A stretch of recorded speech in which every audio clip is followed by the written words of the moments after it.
Hello friends, it's Alina, and in this video we'll be diving into the 5 things you need to know about this January 2022 new moon in the air sign of Aquarius. We'll dive into why this new moon is an optimal time for rest and reflection, as well as seeking out and exploring more innovative approaches to our inner worlds and outer world. We'll talk about the transits surrounding this new moon, and as always, at the end, I'll offer some custom new moon writing prompts. If you haven't already heard, definitely check out the Auralign Astrology Planners. That's our sponsor today. I'm the creator and writer of it. It offers astrological events for the entire year of 2022, along with seasonal guides, dedicated new and full moon writing pages, which we utilize in these videos, and a lot more. So if that interests you, be sure to check out the link on the screen or down below. And with all of that said, let's dive in. Why is this new moon so important? As many of you know, the new moon marks the beginning of a new lunar cycle. It's seen as a time of new beginnings, rest, and reflection.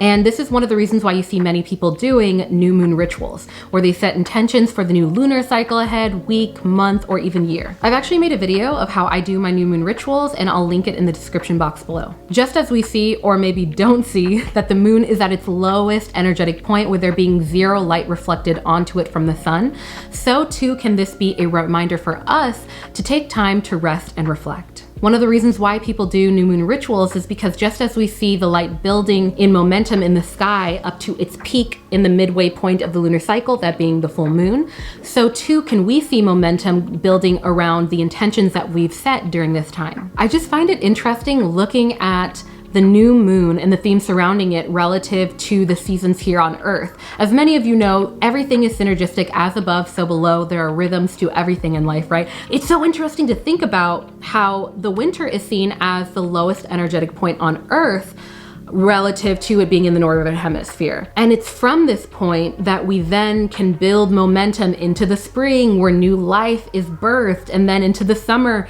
where our fullest energy and intentions are usually actualized, that representing kind of like a peak in people's lives.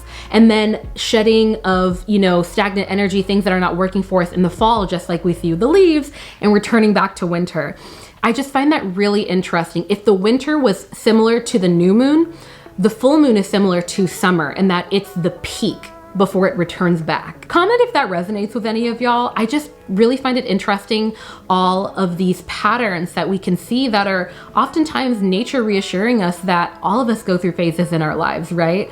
And setting intentions, like for example with New Year's resolutions and all of these things, don't necessarily need to also be coupled with immediate action, right? It can be a time of rest and reflection before building that momentum in the spring or in the first quarter phase of the moon cycle. And more specifically, with this new moon being in the air sign of Aquarius, this sign of innovation, community building, being very open-minded, being the change maker oftentimes in the room.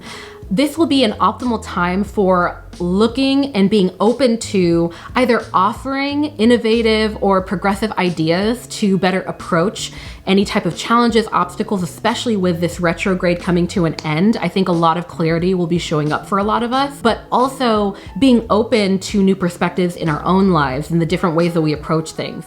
Next, what transits impact this new moon? First, we've finally entered Aquarius season.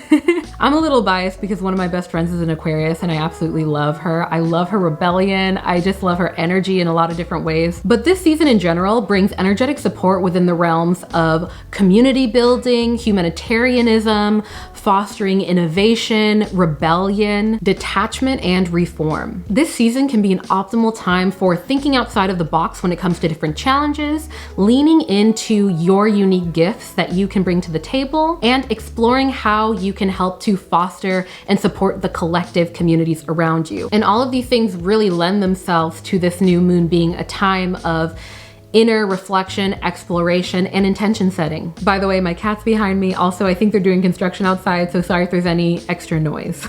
During the new moon, we also see Saturn forming a conjunction with both the moon and sun. As some of you know, Saturn is considered to be a planet that's kind of like the strict teacher. It's a planet that is known to help foster maturity and self-actualization, but oftentimes through challenging, stern, or even painful lessons. But it's also considered considered a planet of perseverance and building wisdom. This is one of the many reasons why oftentimes we can associate or might have heard of negative associations with Saturn returns, because this can be a period in our lives where we experience some major challenges. But many of these challenges can be powerful catalysts for growth and building wisdom. Specifically, when we see the moon and Saturn in conjunction, we often see the merging of the realms of our emotional and interpersonal worlds, that being the areas that the moon impacts, becoming challenged by the strict teacher and sometimes stern lessons of Saturn. So leading up to and following this new moon during it, we will likely see an uptick in potential challenges relative to our emotions and relationships. Many of us might experience past issues or built up emotions coming to the surface during this time. And with Saturn being involved, they have the potential of offering us very powerful, albeit potentially harsh, lessons in the process about how to better co-create healthy relationships. Despite all the negativity that Saturn can get, just know that when Saturn is involved, there are powerful opportunities for growth. And finally, we see the moon squaring Uranus. In astrology, a square aspect can indicate tension between the astral bodies involved. Now, tension on one hand can definitely spark a call to action in a lot of very progressive and great ways, but tension can often manifest as potential obstacles or feeling at odds. In general, when we see the moon, this astral body that impacts our relationships, our emotions, our intuitive abilities, squaring with Uranus, this planet of awakenings, progressiveness, and originality, we can oftentimes see more impulsive behavior going on when it comes to dealing with emotions that might be high or challenging situations. On the other hand, with the moon being in Aquarius, we have an opportunity to see with clarity a lot of the reasoning behind the obstacles we might be experiencing, and sometimes change can be incredibly important for that growth. Next, we have both Venus and Mercury going direct, ending their retrogrades very soon. We have Venus going direct on January 31st, Mercury going direct on February 3rd, and ooh, am I excited about that. As many of you already know, because I've talked about this in previous videos and all of y'all are into astrology, Venus in general impacts our relationships, our communication, our spending habit. It can be very difficult or challenging depending on your natal transits. But then there's also Mercury retrograde, and that can impact our communication, our travel, our technology, all of these things. But just like I mentioned in my previous video about this, these times can be kind of like a stress test in bringing in more potential challenges in these areas of our lives that these planets impact. Oftentimes we're being called to be more intentional in these areas of our lives. We're being called to really face our shadows when it comes to these areas. But through these challenges, there can be really, really important lessons. And I think that that's a really big theme that I try to communicate with anybody who asks, is that anything that might come to the surface are usually things that should not be kind of like disregarded or things that are automatically explained away. They should be given the attention that they need, and oftentimes they can bring incredibly fruitful and healthy information and growth. So yeah, comment below how your experience has been with these two retrogrades. How should we expect to feel? For some, feeling called to rest and reflect is completely normal and very in alignment with this phase of the moon cycle. We see the moon at its lowest energetic point at the beginning of the new cycle ahead.